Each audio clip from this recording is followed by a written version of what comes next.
Okay, so this next video is what is a molecular formula. So a molecular formula is the actual formula that really exists in real life.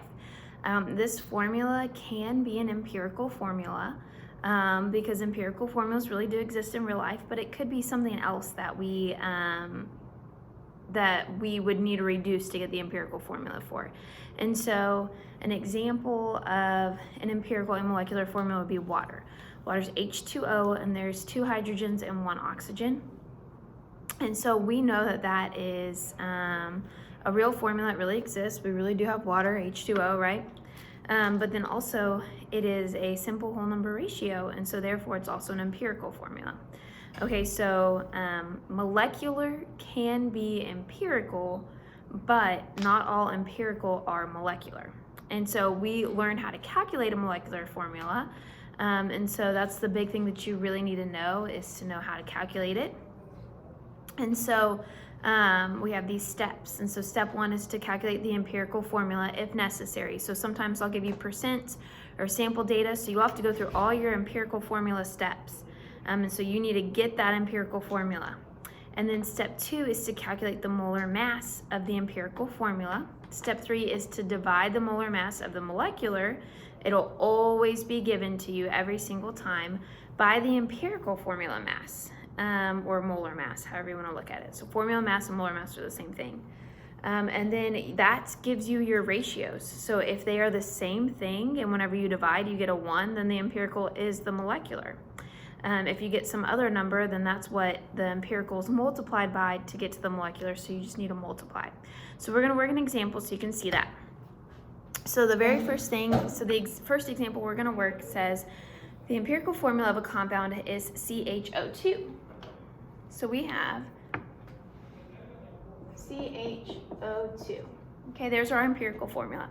And it says, and the molar mass of the compound is 180 grams. Determine the formula. So that 180 we're going to hold off until that step 3. And so step 1 is to calculate the empirical formula if necessary. Guess what? It wasn't necessary because it gave it to us. And so in this case, we are already on to step 2. Boom, easy. And so it says calculate the molar mass of the empirical formula. So you know how to do this. So we list our elements, list how many, multiply by the mass found on the periodic table. Whoops, that's supposed to be a dot.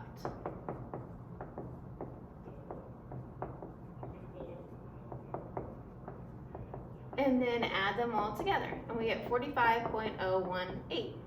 So step 2 is complete. So I found the molar mass of my empirical formula. And then it says divide the molar mass of the molecular by the empirical. So I'm going to take my molecular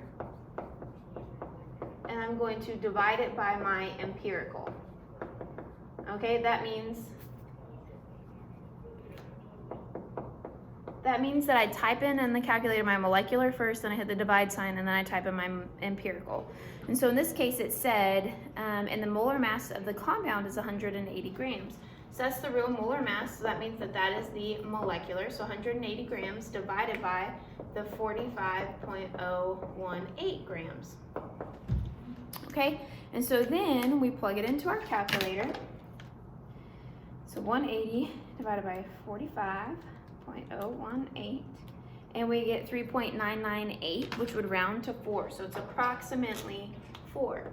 So that means I need to take this formula and multiply it by 4. So I have 1 carbon. 1 carbon multiplied by 4 would be 4 carbons. 1 hydrogen multiplied by 4 would be 4 hydrogens. And then 2 oxygens multiplied by 4 would be 8. And so this is the molecular formula. And if you went ahead and did the molar mass for this guy right here, you would get 180. Okay, and that's your check. Just make sure that you did it right. If you find the molar mass of this and it comes out to be what the problem tells you it's supposed to be, then you did it correctly. So hopefully that's making sense on how we calculate molecular formulas, and hopefully you can also see the difference, molecular versus empirical. Reduced, simplest whole number ratios, the actual thing that really exists in real life.